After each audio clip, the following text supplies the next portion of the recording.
খেতে এখন বসলাম তো আজকে পাতে রয়েছে প্রথমেই রুই মাছ ভাজা, তার সাথে একদম কাঁচা লঙ্কা, মাছ ভাজা দিয়ে কাঁচা লঙ্কা দারুণ লাগে খেতে।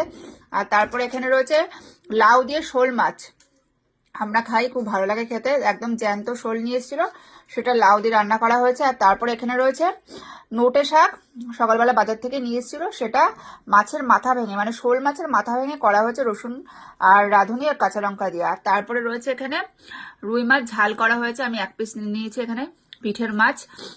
আর সব থেকে আজকে যেটা দারুণ রেসিপি সেটা হলো এই যে টমেটোর টক, উফ কোনো কথা হবে না, এই যে একদম কাঁচা পাকা দেশি টমেটো দিয়ে আর মাছ ভেঙে টক রান্না করা হয়েছে। আর লঙ্কাগুলো দেখুন একদম, উফ লঙ্কা ডুলে ডুলে যা লাগবে না খেতে।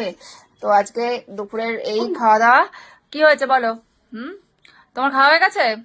আচ্ছা ঠিক আছে, পড়তে বসো যাও। তো কেমন হয়েছে অবশ্যই জানাবেন আজকের রেসিপিগুলো।